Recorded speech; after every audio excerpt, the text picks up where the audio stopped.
We kind of forgot when we started, but I think we started something like January 2002. So it was a kind of long project. But anyway, our project title was My Backyard Store. Since we don't have a big garden, we only have, maybe this room is bigger than our garden. So we wanted to focus to the kids if they can plant things at home in their backyard to feed their family. So our driving question was, can a backyard garden provide meals for the family? So we wanted to show them that the size of the garden didn't matter. Because we only had like one or two varieties of each vegetable. But yet when we planted eggplant, they were surprised how much eggplant came from one tree. So that was the driving question. Our mission statement, I'm reading from here, the first kind of small. Our mission statement is, Hawaii is our home, so we must care for the land. How we care for the land is how we care for our family, the future, and ourselves. In return, the land will provide us with food for generations to come. And that was our kind of statement too. So we could take care of the land and yet provide food for the family and community. And anything you guys want to add in? No? And the partners, everybody have the partners now, we just put the partners on the board. And we just started by drop your plot. Okay? That was the first step we did, the first class we had. And we have a picture here, we say our pond looks like Lake Wilson with all the water lettuce. But ours is cut on purpose because we grew the water lettuce for our mulch. We added to our mulch for like the green crop manure. So sometimes it looks full like this and we empty it out, put them on in compost bins and let it grow back in. In about 2 weeks it looks like that again. So we're glad it's not big like Lake Wilson.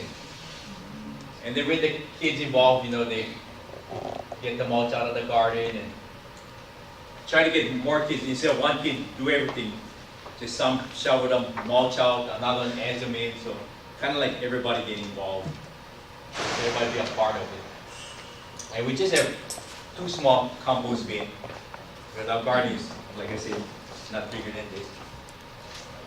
And some of the problems we had making a garden, besides the insect, is we run a petting zoo. So the animals were our biggest problem.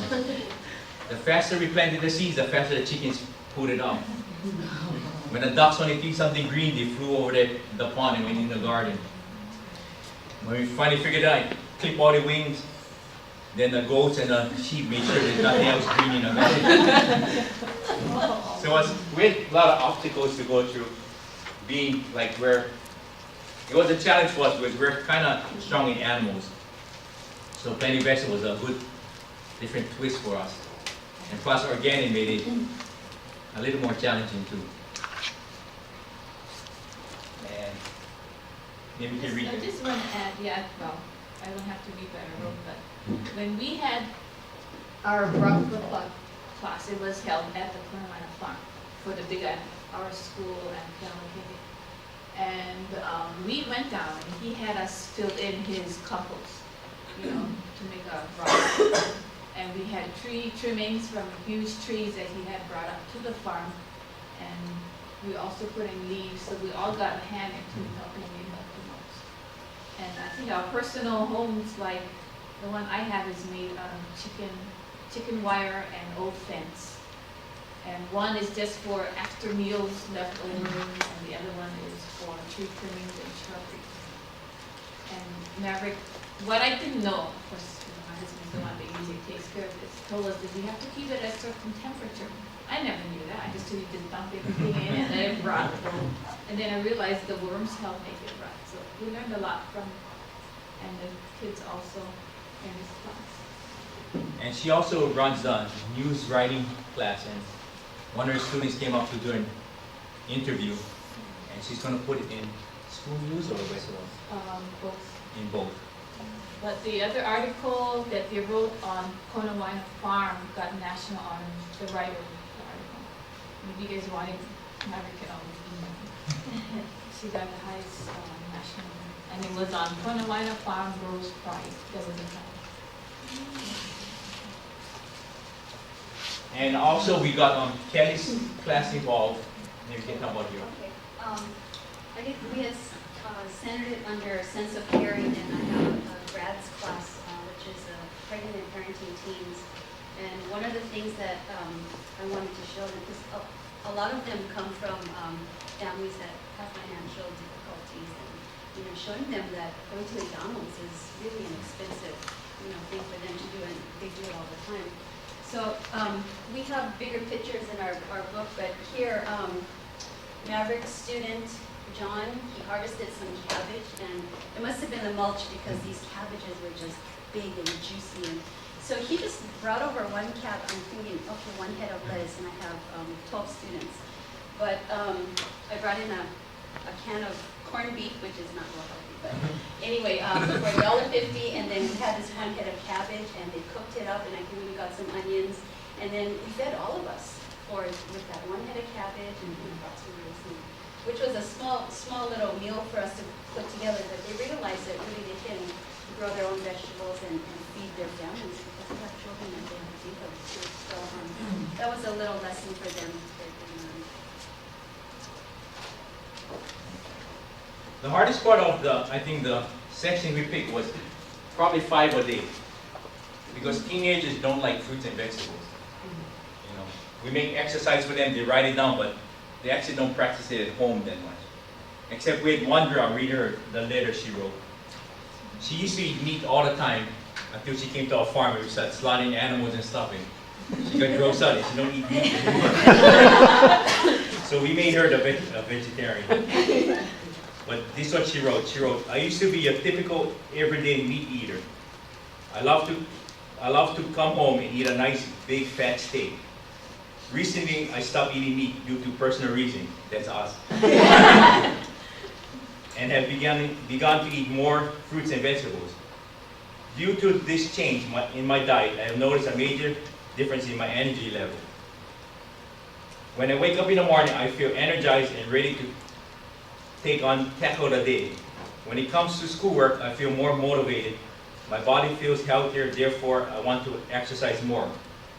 Overall, cutting meat out of my diet and by eating 5 fruits and vegetables a day have left me more energy and motivation to do things. Okay, so this one was like a real life situation. A lot of kids who do the exercise, they write it and kind of, think what it was done, but this one really does it every day. So that was by a junior in class. I just want to add to that. All of the students that he worked with and he's talking about, and whoever, and also Chelsea Hayward who wrote this article, I also had them in social studies when this was going on. And they came in and shared what they did with the 5 a day, with the social studies class. And I also gave them extra credit, but they were really excited. The whole class as itself, what they learned from the hands-on with the farm, with Mr. coming into the class and sharing it. So, miss, we can have just for growing cabbage, we can get extra credit. And I said, yeah, and eating it too. So it was pretty exciting. And one more thing with the 5 a day. My grad students, I tried to get them accustomed to different foods. Many of them never ate watercress before, and they were able to go to Maverick's bioremediation project, and they harvested watercress and did a pork and watercress, which was actually from Bernard Young, who used to do FNEP. FNEP, yeah. So we had FNEP come into class the previous year, but we kept some of her recipes. So we used watercress from Maverick's bioremediation. We planted, what did we plant? Yeah, some of the herbs. Parsley, some of the parsley. And we used another dish that had basil in it. We had the basil in there. So, and they put together a grad's recipe book. We shared with them, and I'll give you. Okay, also on the 5 a day, we were lucky. We ran tours with small children almost every day, like May and April. And yesterday Sam Choi dropped by. So he looked at the garden and said, ask him if he could help us, because we have a fun day every year. If we could come and cook some dishes on that day for next year. So he said that's fine. And also I mentioned to him about our food service class, if they could be on his show to do something, maybe on a healthy dish. So they're probably going to be on in August or September, maybe he's going to arrange for a food service class to go down. So they kind of tied in real good, you know, by him dropping by. And it's kind of like the sense of caring when we run tours. We run a fun day every year, and this year we made like a booklet and we put like food just growing in it. And we had a community helper who knows about organic gardening stand by the garden if you have any questions. The only thing our clientele was, you know, small little kids, so they didn't care about the garden. But anyway, we kind of tried to promote it, made signs by the garden, and, you know, just a way to kind of promote it to the community.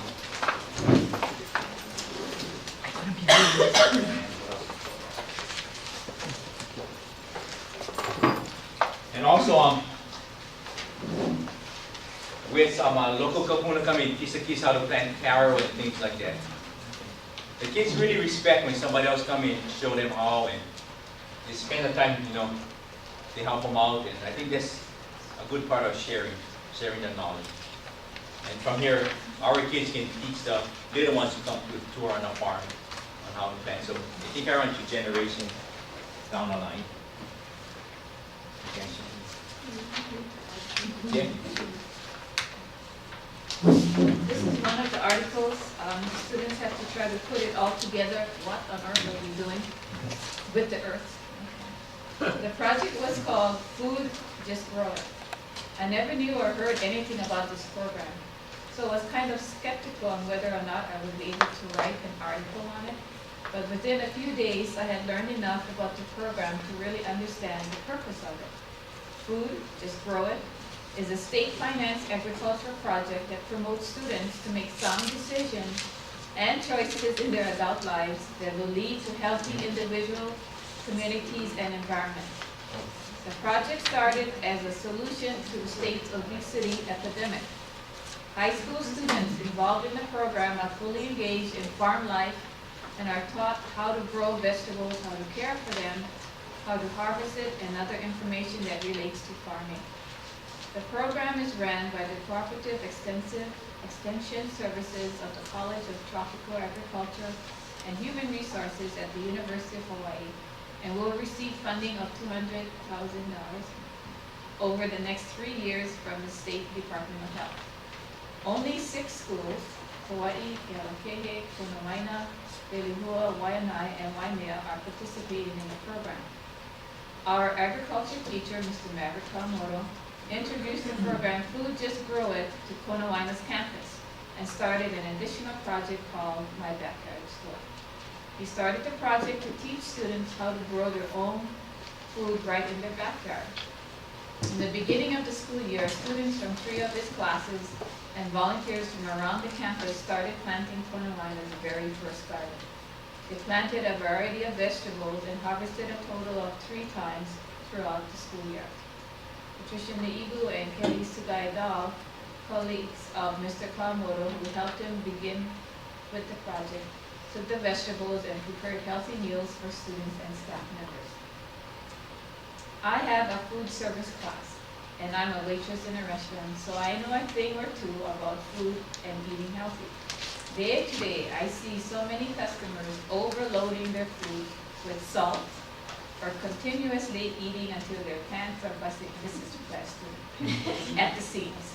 Obesity is a problem in Hawaii, and I'm glad that our school has a program that teaches our students how to live a healthier life.